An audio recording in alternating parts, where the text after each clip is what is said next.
1 Kings 14. At that time Abijah the son of Jeroboam fell sick. And Jeroboam said to his wife, Arise, I pray thee, and disguise thyself, that thou be not known to be the wife of Jeroboam, and get thee to Shiloh. Behold, there is Ahijah the prophet, which told me that I should be king over this people. And take with thee 10 loaves and cracknels and a cruse of honey, and go to him, he shall tell thee what shall become of the child. And Jeroboam's wife did so, and arose, and went to Shiloh, and came to the house of Ahijah. But Ahijah could not see, for his eyes were set by reason of his age. And the Lord said unto Ahijah, Behold, the wife of Jeroboam cometh to ask a thing of thee for her son, for he is sick. Thus and thus shalt thou say unto her, for it shall be, when she cometh in, that she shall feign herself to be another woman. And it was so, when Ahijah heard the sound of her feet, as she came in at the door, that he said, Come in, thou wife of Jeroboam, why feignest thou thyself to be another? For I am sent to thee with heavy tidings.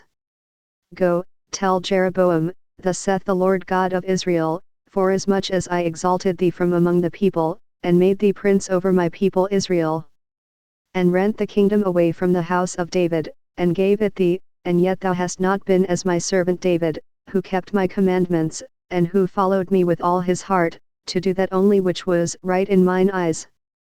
But hast done evil above all that were before thee, for thou hast gone and made thee other gods, and molten images, to provoke me to anger, and hast cast me behind thy back. Therefore, behold, I will bring evil upon the house of Jeroboam, and will cut off from Jeroboam him that pisseth against the wall, and him that is shut up and left in Israel, and will take away the remnant of the house of Jeroboam, as a man taketh away dung, till it be all gone. Him that dieth of Jeroboam in the city shall the dogs eat, and him that dieth in the field shall the fowls of the air eat, for the Lord hath spoken it. Arise thou therefore, get thee to thine own house, and when thy feet enter into the city, the child shall die. And all Israel shall mourn for him, and bury him, for he only of Jeroboam shall come to the grave, because in him there is found some good thing toward the Lord God of Israel in the house of Jeroboam. Moreover the Lord shall raise him up a king over Israel, who shall cut off the house of Jeroboam that day. But what? Even now. For the Lord shall smite Israel, as a reed is shaken in the water, and he shall root up Israel out of this good land, which he gave to their fathers, and shall scatter them beyond the river, because they have made their groves, provoking the Lord to anger. And he shall give Israel up because of the sins of Jeroboam, who did sin, and who made Israel to sin. And Jeroboam's wife arose and departed and came to Tirzah, and when she came to the threshold of the door, the child died. And they buried him, and all Israel mourned for him, according to the word of the Lord, which he spake by the hand of his servant Ahijah the prophet. And the rest of the acts of Jeroboam, how he warred, and how he reigned, behold, they are written in the book of the Chronicles of the kings of Israel. And the days which Jeroboam reigned were 22 years, and he slept with his fathers, and Nadab his son reigned in his stead. And Rehoboam the son of Solomon reigned in Judah.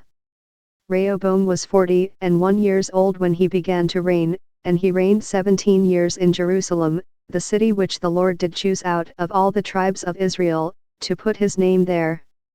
And his mother's name was Naamah, and Ammonites.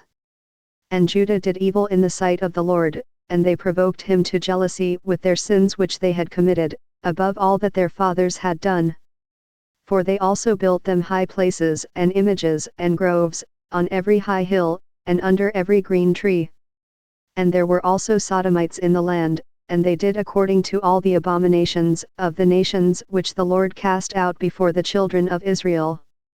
And it came to pass in the 5th year of King Rehoboam, that Shishak king of Egypt came up against Jerusalem. And he took away the treasures of the house of the Lord, and the treasures of the king's house, he even took away all, and he took away all the shields of gold which Solomon had made. And King Rehoboam made in their stead brazen shields, and committed them unto the hands of the chief of the guard, which kept the door of the king's house. And it was so, when the king went into the house of the Lord, that the guard bare them, and brought them back into the guard chamber.